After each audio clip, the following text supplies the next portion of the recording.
You have to do the best with what God gave you. Hey, how you guys doing today? Thanks for joining me for another episode of Bitcoin and Coffee. I'll be your host, Eugene Forrest. So, what are we looking at today with these crazy cryptocurrency markets? Well, we've seen a lot of red yesterday. Sorry I wasn't quite here to bring you the news. We'll get to that in a bit. But we got a little bit of green today. Price is coming in at 8,500. We're up 3.6 on Bitcoin. Market cap's only at 329 billion. That's not the $500 billion we had seen. We're not looking at all-time highs. But hey, you know what? I still have faith in Bitcoin, and we'll talk about that too. All right, so we got 17.1 billion traded in the last 24 hours. Average, right? BTC dominance is coming up just a tiny bit, coming in at 44%. Always a plus because we know who's on top. Like I said, Bitcoin 8,500. Ethereum, man, they're struggling. $535. That's up only 3%. We got Ripple coming in at 69 cents. That's a little bit of a drop, but they're up 6.4% today, so that's not too bad. We got Bitcoin Cash coming in at $981. That's up 4.7%. We got Litecoin at $160. That's up 4%.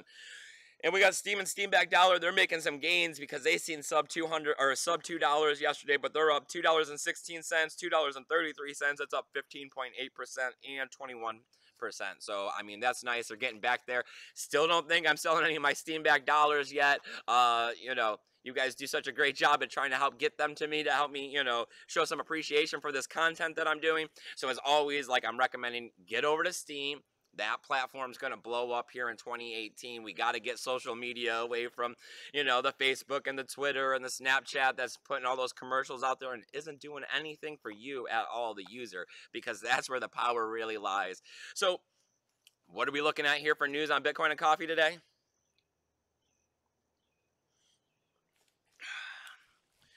All right. Well, a lot of people are wondering about all the different stuff that's been happening recently. We had the G20 meeting, where the top 20 governments kind of got together. They did their little talks on finances, and we're seeing, pretty much some bullish movement in the price of Bitcoin out of the situation.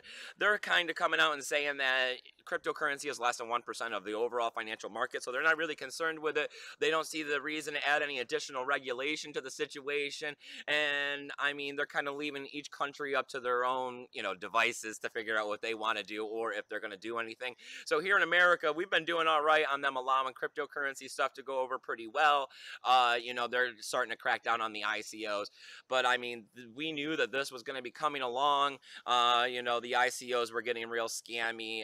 Cryptocurrency blew up, and a lot of people jumped into it, and not necessarily for the right reasons. They were trying to make money, and a lot of people seen this as the Wild West and not really seeing the FCC doing much controlling on the financial markets over here, so they thought they could just pretty much put up a fake website and get a MetaMask wallet and tell you guys to start throwing your Ethereum in it and promise to make you rich, which, hopefully the smart ones of us realize that Bitcoin is the true technology here, because we took the time to go ahead and get a Bitcoin education and figure out what this stuff's really all about. So, with this not really seeing any regulation out of the G20, that's awesome.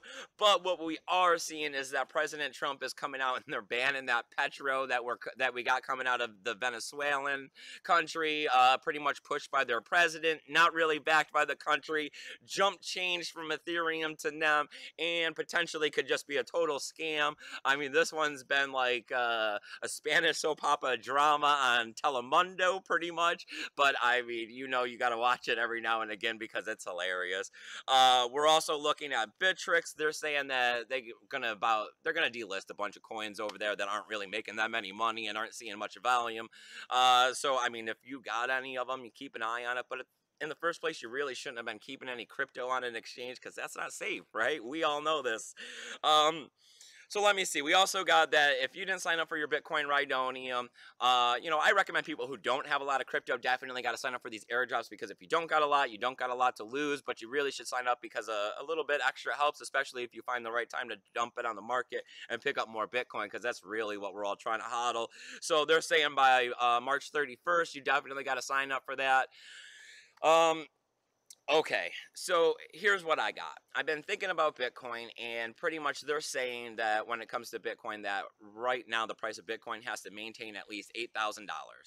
And if we're not seeing $8,000 out of Bitcoin, that it's not very profitable to be mining, based on the electricity cost, the cost of equipment, and all of that good stuff. So we got the halvening coming, right? And I mean, that's pretty much about 2 years out, and that means the price of Bitcoin is going to be cut in half. So when we're looking at this, we're seeing that the price of Bitcoin is pretty much going to have to be $16,000 here in 2 years, or else the whole situation would wash out and it wouldn't be profitable and nobody would be mining it. So the way I kind of see it is that it's I am not a financial advisor, and this is not financial advice. But the way I kind of see it is that if you put some money in now that you don't necessarily need, that it should be doubled in 2 years, right? I mean, that seems like a safe bet. And you know what they say? Keep it simple, right? If you keep it simple, how can you go wrong? It's just all this FUD and FOMO that gets you going in the market, that got you all messed up and buying and selling and messing up your taxes and all this other stuff, trying to break those strong hands that we got. And a lot of people keep asking me, oh, wait for the. Sometimes dollar cost averaging when you're looking at a long term investment is the best way to go, because that way you don't have to really pay all that much attention. You go sign up at Coinbase, you have them take so much out of your account once a week, no big deal. I mean, a lot of us spend more than what we'd be investing in Bitcoin on going out to eat and gas for our cars and all those other things that help make the daily life struggles easier. So, I mean, why not be putting away a little bit of Bitcoin? I mean, we know this stuff has to go up. That's the whole point in deflationary currency. So, I mean, unless you don't have any faith in Bitcoin, right? But then if you don't have any faith, I don't know what you're doing here at Bitcoin and Coffee. So, if you like everything that's going on here, I need you to go ahead and hit that subscribe button down there, because you know what? These numbers are slowly trickling upwards, and that is always a plus. We're seeing over 4,400 followers on Steam. That's awesome, getting closer and closer to that 2,000 followers on YouTube. I mean, this is wonderful. I can't believe how much this community's grown in the last year. I remember having under 100 followers. I remember the first time I had 5 watchers on a video and how proud it made me, thinking that people actually wanted to listen to what I'm saying. So thank you guys so much for everything you guys have been doing to help support this channel. And thank you so much for making me feel like an awesome person, right? As always, I got that free help desk service because I want to give back to you guys too. Go ahead, shoot me that email. I mean, hey, even if I'm not putting out a video like I did yesterday, shoot me that email, because I always put those priorities first, because I know you guys need help. So just shoot me that question, let me know what's going on, and we will find you an answer. I guarantee that. All right. So as always, tools, links, comment, all that awesomeness. Comment on Steam It. I will upvote you, give you a few cents. I'm trying to help everyone out there too. The community is great. I know there's some glitches still, but hey, we're in beta. It's getting better. Every day, everything gets better, right? As always, you guys, remember, keep your Bitcoin safe.